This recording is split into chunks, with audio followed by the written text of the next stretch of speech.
Hi friends. మీరు ఎప్పుడైనా ఆలోచించారా? భారతదేశంలో అత్యంత వేగంగా అభివృద్ధి చెందుతున్న రాష్ట్రం ఏదని? ఐటీ అంటే బెంగుళూరు, ఫైనాన్స్ అనగానే ముంబై గుర్తొస్తాయి. కానీ ఎవరికీ పెద్దగా తెలియని సైలెంట్ కిల్లర్ ఒకటి ఉంది. అదే మన తమిళనాడు. ఒకవైపు ఇండస్ట్రియల్ ఫ్యాక్టరీలు అండ్ మరోవైపు యాపిల్ ఐఫోన్లు ఇలా ప్రతి రంగంలో దూసుకెళ్తూ ఇండియాలోనే బెస్ట్ స్టేట్‌గా ఎలా ఎదిగింది?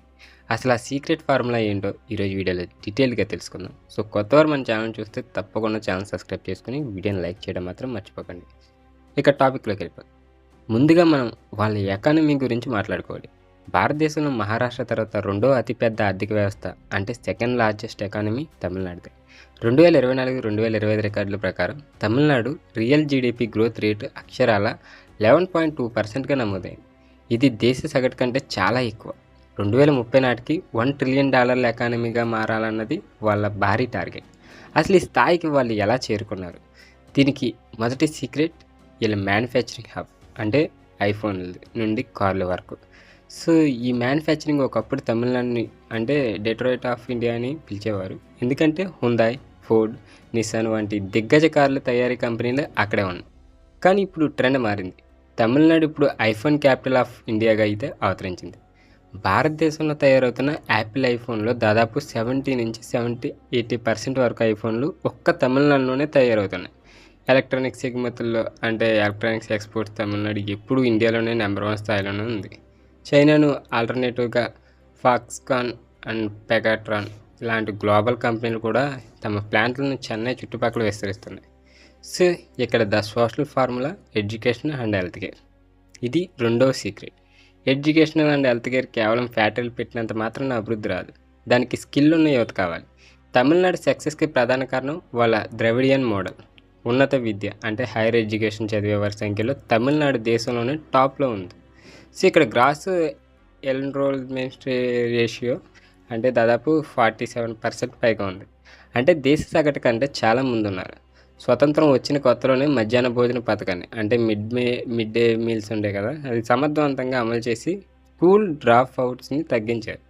సో అలాగే గ్రామానికి ప్రాథమిక ఆరోగ్య కేంద్రాలు పిహెచ్సిలు తీసుకెళ్లి వైద్య సదుపాయాలను మెరుగుపరిచారు. ఇక్కడ ఇంకోటి ఉంది, the silent of revelation women empowerment. ఈ ఉమెన్ ఎంపవర్మెంట్ ఏంటంటే మూడో అతిపెద్ద సీక్రెట్ మహిళ సాధారణత. భారతదేశంలోనే మొత్తం మీద ఫ్యాక్టరీలో పనిచేస్తున్న మహిళల్లో దాదాపు 43% మంది ఒక్క తమిళనాడులోనే ఉన్నారు. ఎకానమీలో మహిళల పాత్ర ఎంత కీలకమో వాళ్ళు ఎప్పుడూ గుర్తించారు.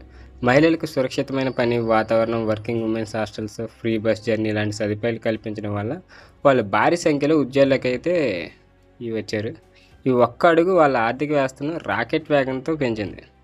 సో ఇంకా ఫోర్త్ పాయింట్ వచ్చేసి stable infrastructure and stable policies.